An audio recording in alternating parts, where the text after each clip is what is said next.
ومن يطع الله ورسوله فقد فاز فوزا عظيما. وقال الله تبارك وتعالى في كلامه المجيد: أعوذ بالله من الشيطان الرجيم. فبما رحمة من الله لنت لهم ولو كنت فظا غليظ القلب لانفضوا من حولك فاعف عنهم واستغفر لهم وشاورهم في الأمر فإذا عزمت فتوكل على الله إن الله يحب المتوكلين. رب اشرح لي صدري ويسر لي أمري واحلل عقدة من لساني يفقهوا قولي.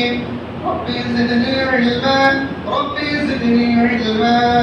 اللهم انفعنا بما علمتنا وعلمنا ما ينفعنا وزدنا علما والحمد لله على كل حال. تمام قسم کی تعریفات، توصیفات، کبریائی، بڑائی، بزرگی اس رب ذوالجلال کے لیے لائق و زیبا ہیں جنہوں نے ہم تمام بنی نوع انسانیت کو اشرف المخلوقات بنایا اور بے شمار نعمتوں سے نوازا. بعدہ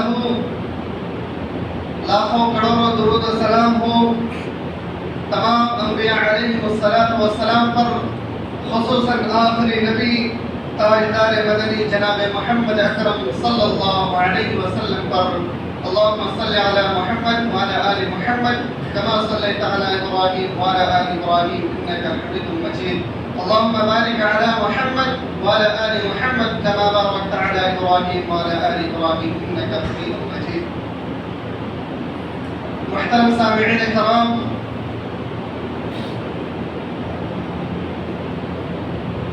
اللہ رب العالمین کا لاکھ لاکھ شکر احسان ہے کہ باری تعالیٰ نے ہم تمام لوگوں کو پھر سے ایک دفعہ اکٹھے ہونے کی توفیق عطا فرمائی ہے.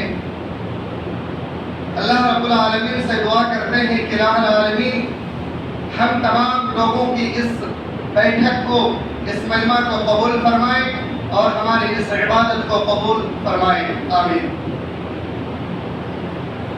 معزز سامعین و سامعات، پچھلے خطبہ میں نے رسول اللہ صلی اللہ علیہ وسلم کے اخلاق حسنہ کے بارے میں چند باتیں آپ کے سامنے عرض کیا تھا، جس کا خلاصہ یہ تھا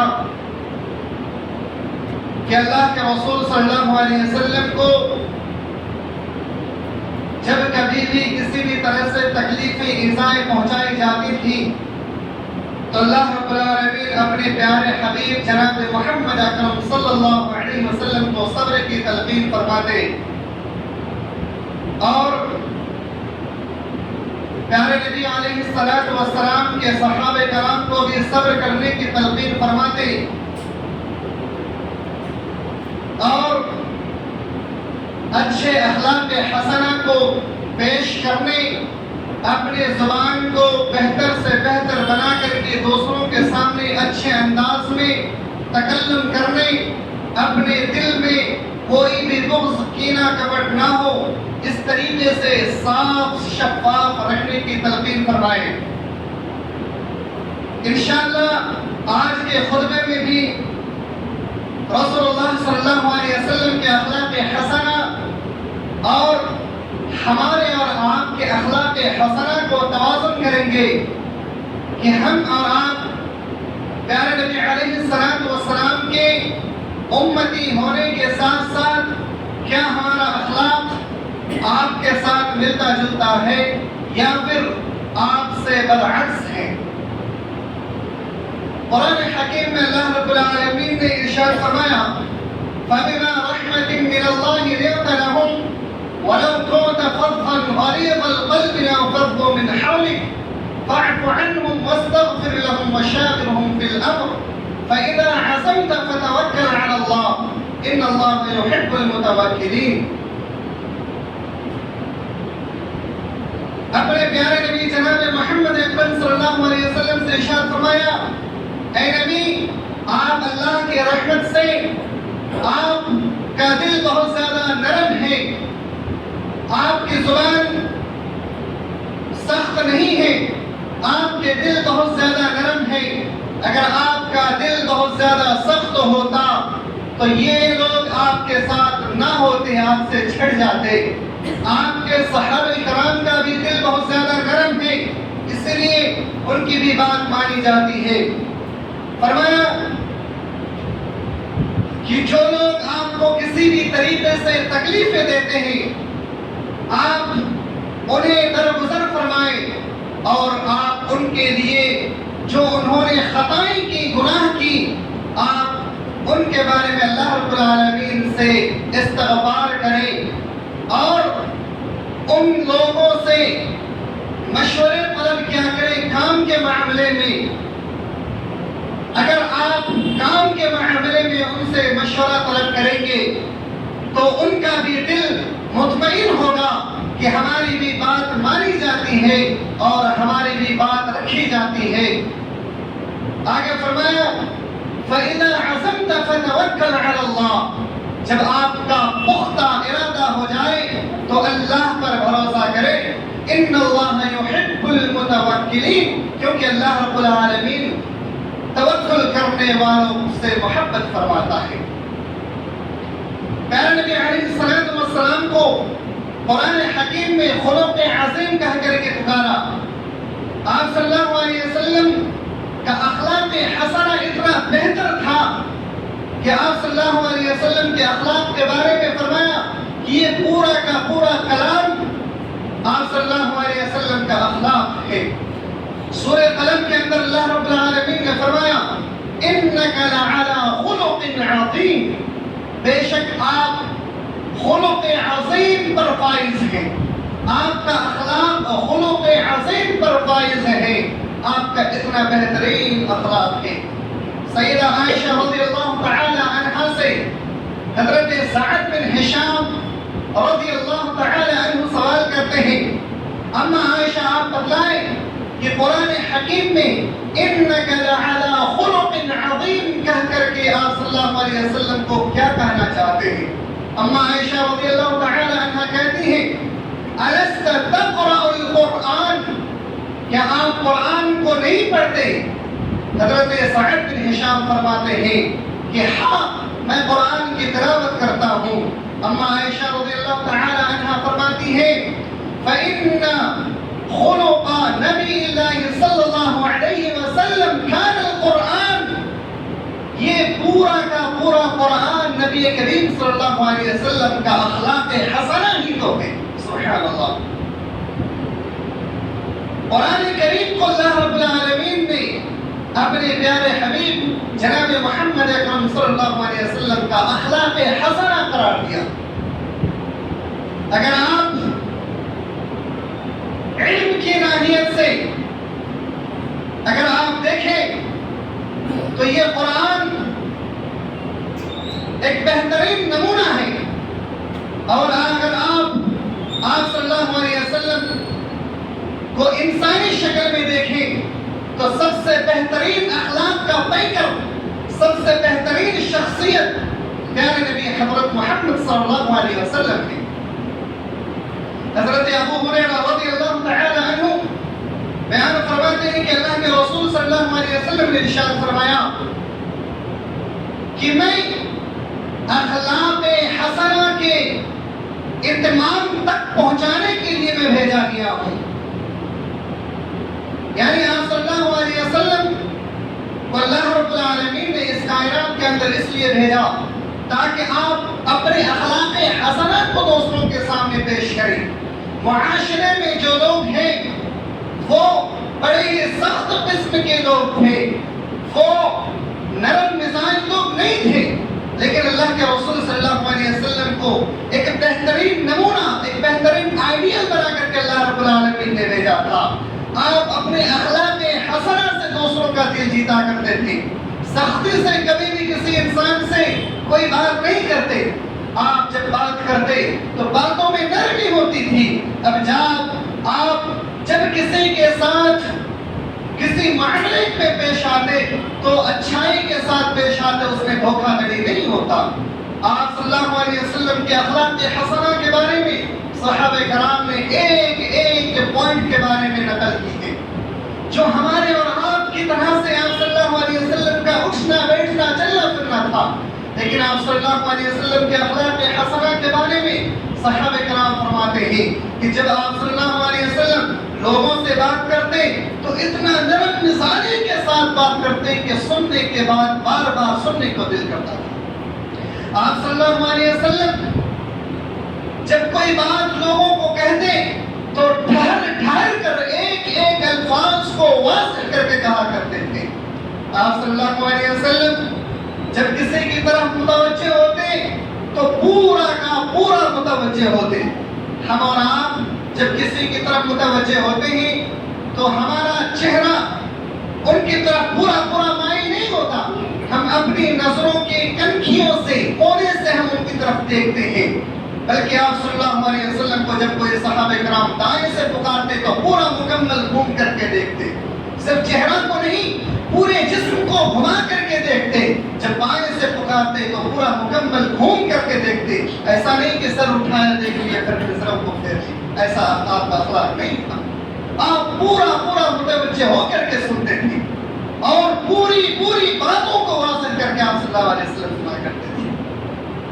آپ صلی اللہ علیہ وسلم کے چلنے کے انداز کے بارے میں صحابہ کرام فرماتے ہیں کہ آپ صلی اللہ علیہ وسلم جب چلتے تو چھوٹے چھوٹے قدموں کے ساتھ چلتے، لیکن رفتار میں تیز کی ہوتی، تیز رفتار میں چلتے آپ کی گردن جھکی ہوئی ہوتی، چھوٹے چھوٹے قدم اٹھاتے اور تیزی کے ساتھ آپ صلی اللہ علیہ وسلم چلا کرتے تھے۔ یعنی پورا مکمل آپ صلی اللہ علیہ وسلم کا جو چلنے کا طریقہ، بات کرنے کا طریقہ، لوگوں کی سننے کا طریقہ، ہر چیز میں آپ پورا پورا اسوہ حسنہ ایک نمونہ آئیڈل ہے آپ صلی اللہ علیہ وسلم۔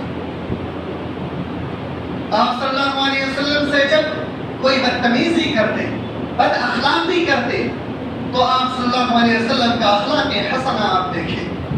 ایک اعرابی شخص کے بارے میں حضرت انس بن مالک رضی اللہ تعالی عنہ بیان فرماتے ہیں کہ میں اللہ کے رسول صلی اللہ علیہ وسلم کے ساتھ سفر کر رہا تھا، جا رہا تھا کہ پیچھے سے ایک اعرابی شخص آیا اور آپ صلی اللہ علیہ وسلم ایک نجرانی چادر پڑے ہوئے تھے، اس چادر کے کونا سائڈ کنارہ بہت ہی موٹا تھا، وہ اعرابی شخص پیچھے سے آیا اور زور سے چادر کو کھینچا، کھینچنے کی وجہ سے آپ صلی اللہ علیہ وسلم کی گردن میں نشان پڑ گئے، زخمی ہو گئے، لیکن آپ صلی اللہ علیہ وسلم پورا پورا ان کی طرف متوجہ ہوئے۔ فرمایا کہ کیا عرض ہے؟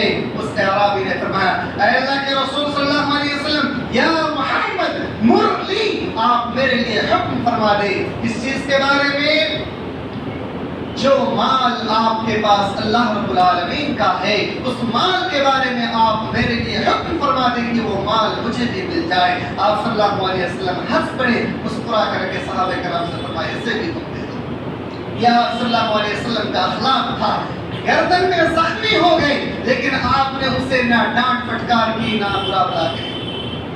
اسی طریقے سے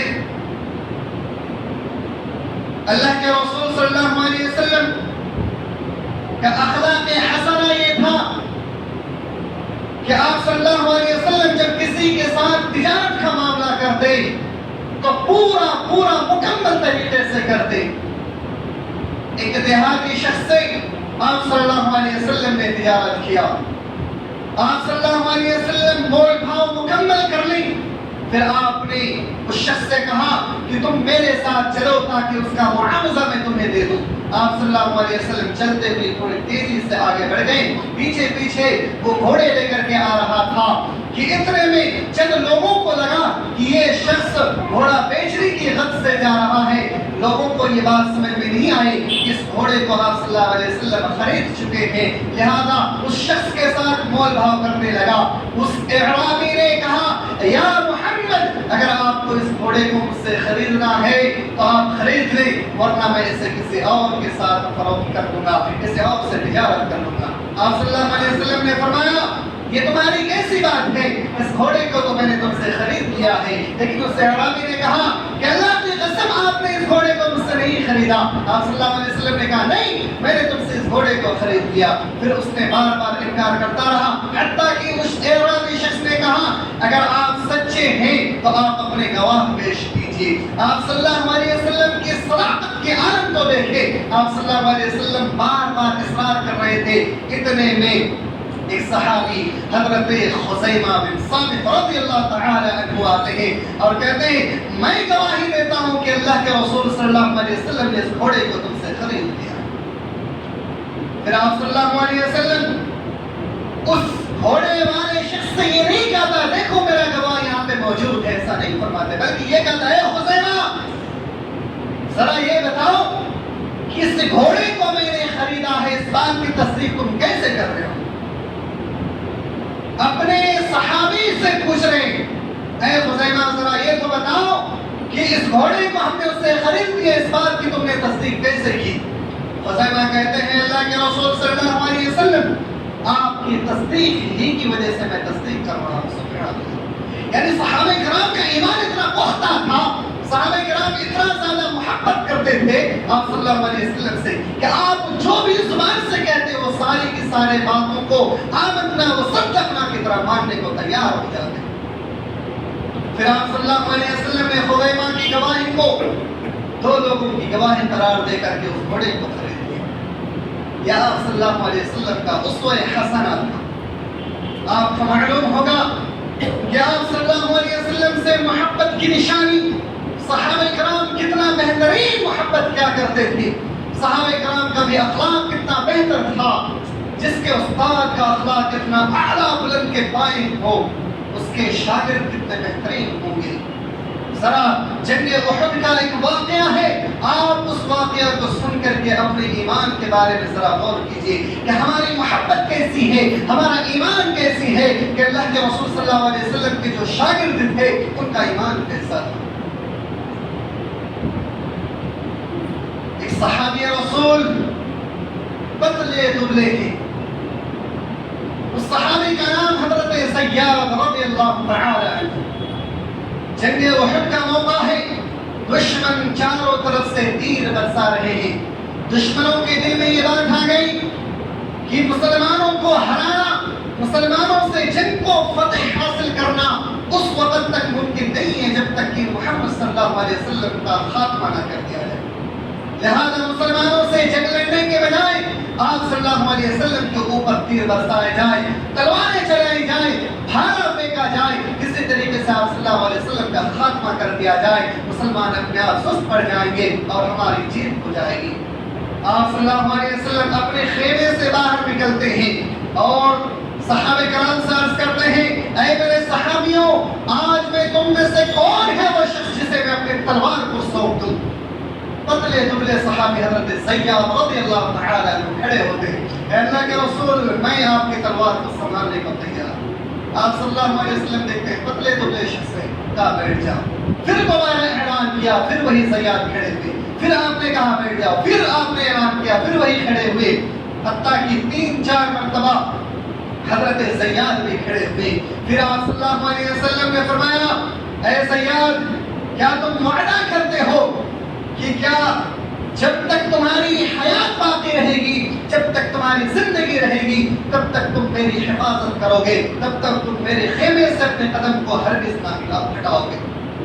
زیاد نے کہا اے اللہ کے رسول صلی اللہ علیہ وسلم میں آپ سے وعدہ کرتا ہوں جب تک میرے جسم میں جان باقی ہے تب تک میں آپ کی حفاظت کے لیے آپ کے خیمے کے سامنے کھڑا رہوں گا، چاہے مجھے کچھ بھی ہو جائے۔ آپ صلی اللہ علیہ وسلم اپنی تلوار دے دیتے ہیں۔ حضرت زیاد رضی اللہ تعالی عنہ کا ایمان ذرا دیکھیں، حضرت زیاد رضی اللہ تعالی عنہ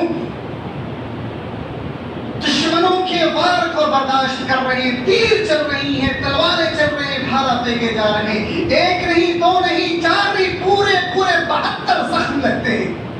جسم کے اندر ایک بھی جگہ موجود نہیں ہے جہاں پر زخم نہ لگے ہو، سینے میں وار لگے ہیں، حتیٰ کہ سامنے کوئی بھی حصہ باقی نہیں ہے جہاں پر وار نہ لگے ہوں، لیکن وہ صحابی رسول ڈٹے رہے کہ جب تک میرے جسم میں جان ہے تب تک میں وعدہ خلافی نہیں کروں گا۔ پھر وہ لڑکھڑا بیٹھتے ہیں، وہیں پہ گر پڑتے ہیں، پھر ان کو ہوش آتا ہے، ہوش آتے ہیں پھر وہ اٹھ کھڑے ہوتے ہیں۔ ادھر سے حضرت طلحہ، حضرت زبیر رضی اللہ تعالی عنہ جب اس حالت میں ان کو دیکھتے ہیں، بے ہوشی کی حالت میں ہوتے، سوچتے اس کو اٹھا کر کے لے جا کر کے جہاں پر زخمیوں کو رکھا جائے اس کیمپ پہ لے جا کر کے رکھ دیا جائے تاکہ اس کا ٹریٹمنٹ کیا جائے، اس کا علاج کیا جائے۔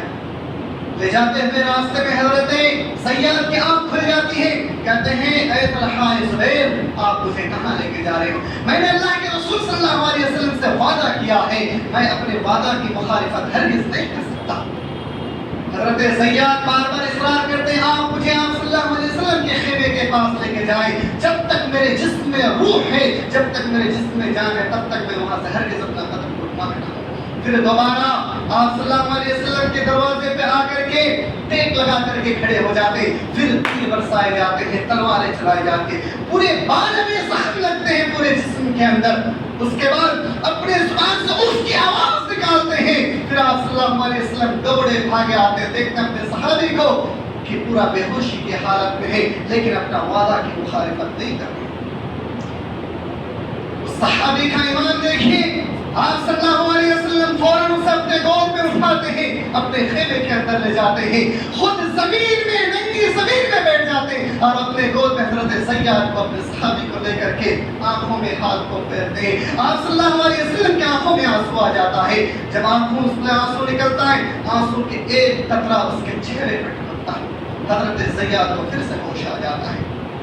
اس کے بعد کہتے ہیں اللہ کے رسول صلی اللہ علیہ وسلم جب میری روح نکلے گی تو اللہ رب العالمین کے پاس قیامت کے روز جب میرا رب مجھ سے پوچھے گا اے زیاد بتا جب تو مرنے کے بعد مرنے کے وقت میں مجھ سے ملاقات کی تو اس وقت تو کس حالت میں تھا، کیا دیکھ کر کے آیا؟ حضرت زیاد کہتے ہیں میں اللہ کو اس وقت جواب دوں گا اے میرے پروردگار میرا آخری سانس جب میرے جسم میں چل رہا تھا تو اس وقت میں اپنے ایک وعدہ کو نبھا رہا تھا اور آخری چہرہ جس کا دیکھا تھا وہ تیرے پیارے حبیب کا چہرہ تھا۔ سبحان اللہ۔ پھر آپ صلی اللہ علیہ وسلم اس زخمی شخص کو دیکھ نہیں پا رہے تھے، اس کے آنکھوں میں ہاتھ کو پھیر کر کے واپس جانے لگے۔ حضرت زیاد نے کہا اے اللہ کے رسول صلی اللہ علیہ وسلم اپنے اس زخمی ساتھی کے لیے ایک وعدہ تو کرتے جائیے۔ وہ وعدہ یہ ہے کہ اللہ کے رسول ذرا آپ یہ تو بتائیے کہ کیا کل قیامت کے روز میں اس بات پر فخر کروں گا یا نہیں کہ جب میری موت ہوئی تو اللہ کے رسول صلی اللہ علیہ وسلم کا وعدہ میں نبھاتا تھا۔ آپ صلی اللہ علیہ وسلم آنسو بہانے لگتے ہیں، پورے صحابہ کرام اس منظر کو دیکھ رہے ہوتے ہیں۔ پھر اس شخص آپ صلی اللہ علیہ وسلم نے فرمایا ضرور بے ضرور میں تم اپنا وعدہ نبھا رہے ہو اور ہم بھی اپنا وعدہ نبھا رہے ہیں۔ پھر اس کی روح نکل جاتی ہے۔ آپ صلی اللہ علیہ وسلم صحابہ کرام سے کہتے ہیں کیا تمہیں معلوم ہے جب اس کی روح نکل رہی تھی حضرت جبریل امین میرے پاس آئے۔ حضرت جبریل امین آنے کے بعد کہنے لگے کہ اللہ رب العالمین کی طرف سے ایک خوشخبری ہے، اور پھر ایک پردہ کو ہٹایا، اس پردے کو ہٹایا تو دکھایا گیا مجھے کہ ساتوں جنت کے دروازے کو کھول دیا گیا، ساتوں دروازے استقبال کے لیے حضرت زیاد کے لیے کھڑے۔ سبحان اللہ، یہ ایمان تھا، یہ محبت تھی۔ ان المحب لمن يحب مطيع، جس کی محبت سچی ہوتی ہے اس کا قدم ہرگز ڈگمگاتا نہیں ہے، اس کو اس بات کا خوف نہیں کہ مجھے کوئی لے جا کر کے کیا کریں گے، میری موت ہوگی، میرا روح نکل جائے گا، میرے ساتھ کیا انجام ہونے والا ہے، اس کو وہ اس کے بارے میں نہیں سوچتے۔ یہ سچی محبت تھی آپ صلی اللہ علیہ وسلم سے۔ آپ اپنا اخلاق دیکھیے، آپ اپنا کردار دیکھیے کہ ہمارا اور آپ کا اخلاق کیسا ہے۔ ہمارے بھائی اگر ہم سے کچھ بات کہتے تو فوراً اپنی زبان پہ ہم اس کے بارے میں بغض، کینہ، حسد ساری چیزیں لے بیٹھتے ہیں، اور پھر اس کے ساتھ اگر کوئی دشمنی بھی نہ ہو تو اس سے دشمنی مول لیتے ہیں اور پوری زندگی اس سے بات کرنا بھی گوارا نہیں کرتے۔ آپ ہمارے گھروں کے ماحول کو دیکھ لیں، جس وطن میں ہم جی رہے ہیں اس وطن کے لوگوں کے دلوں کے حال دیکھ لیں۔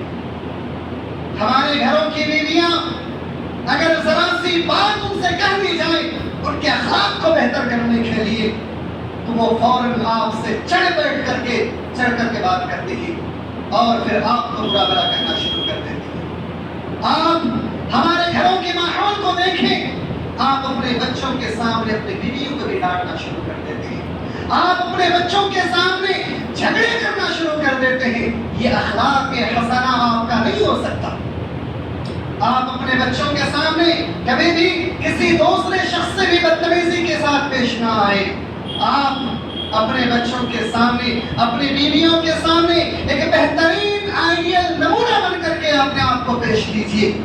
آپ اس بات کو یاد رکھیں، جس سے گھر کی عورت کی زبان بد کردار ہو جائے اس گھر کو آگ لگ جاتی ہے، اور جس گھر کے مرد کی زبان بدبخت ہو جائے اس گھر کو بھی آگ لگ جاتی ہے۔ پھر ایسے گھر کو تباہ و برباد ہونے سے کوئی نہیں بچا سکتا۔ اس لیے آپ اپنے اخلاق حسنہ کو بچائیں، آپ اپنے اخلاق کو بچائیں، آپ اپنے آپ کو بہتر سے بہتر کرنے کی کوشش کریں۔ آپ ہر وقت ہر الفاظ میں یہ سوچیں کہ اگلا الفاظ میرا کہیں ایسا نہ ہو کہ میرے دوسرے بھائی کے دل میں تکلیف ہو جائے، کہیں ایسا نہ ہو میری زبان سے نکلی ہوئی بات سے کسی اور کو ٹھیس پہنچ جائے اور اللہ رب العالمین بھی ناراض ہو جائے۔ آپ اس بات کا ہمیشہ دل میں خوف کھائیں اور ہمیشہ اس بات کی ریوائز کرتے رہیں کہ کہیں کوئی ایسی بات تو نہیں، ہماری چلنے پھرنے کا کوئی ایسا طریقہ تو نہیں جس کی وجہ سے میرے گھر میں دوسرے لوگوں کو تکلیف پہنچتی ہے یا پھر میرے دوسرے بھائی کو کوئی تکلیف پہنچتی ہے۔ اس بات کا ہمیشہ آپ خیال رکھیں، وقت کی قلت ہے۔ آخر میں اللہ رب العالمین سے دعا کرتے ہیں، الہ العالمین ہم تمام لوگوں کو اپنا اخلاق بہتر بنانے کی توفیق عطا فرما۔ الہ العالمین ہمارے گھروں کی ماحول کو بہتر سے بہتر بنانے کی توفیق عطا فرما۔ الہ العالمین ہمارے گھروں میں امن پرسکون بنانے کی توفیق عطا فرما۔ الہ العالمین ہم سب کے سب گنہگار ہیں، خطا کار ہیں، اللہ ہمارے خطاؤں کو معاف فرما۔ یا اللہ جانے